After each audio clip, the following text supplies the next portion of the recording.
Scaling Agile, the dependency death trap and how to escape it. Hello, David Betzold here. I've been leading large-scale Agile transformations for decades, and while frameworks like Safe Promise Organization, the reality is often messy. The absolute biggest roadblock to successful scaling is cross-team dependency bottlenecks.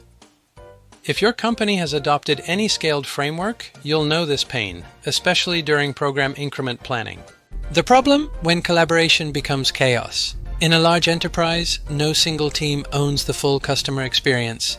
To deliver a feature like mobile app order tracking, Team A needs an API from Team B, which in turn needs a database change from Team C. What is a dependency? Simply put, it's when Team A needs something from Team B to complete its own work. It's a required handshake. During the 2-day PI planning event, the entire Agile release train tries to forecast 8 to 12 weeks of work. When Team A commits to an objective, they immediately realize they need something from Team B in Sprint 3. If Team B hasn't prioritized that work until Sprint 5, Team A is blocked. The impact. This forces lengthy, frantic negotiations between teams. The resulting uncertainty destroys the reliability of the program increment forecast, and the entire ART slows down to the pace of its slowest, most dependent team. The business loses trust because the big promises get delayed. My perfect solution: structured planning and visualization.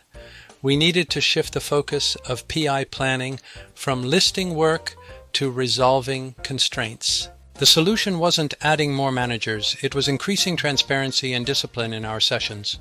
The fix came through structured PI planning with a rigorous focus on dependency mapping, stop listing, start visualizing. We ditched static spreadsheets and moved to a large, highly visible program board. As each team committed to a feature and its user stories, they had to actively identify any external needs.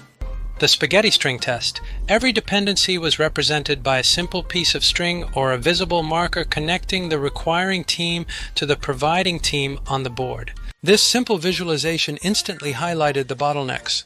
If a team had 10 strings pointing to them, we knew they were overloaded.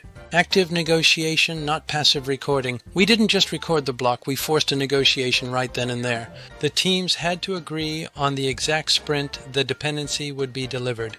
If they couldn't agree, the entire feature was flagged as uncommitted until the conflict was resolved.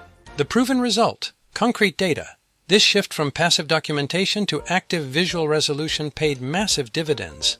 By implementing these structured sessions and instilling a culture of dependency ownership, we achieved a significant measurable reduction.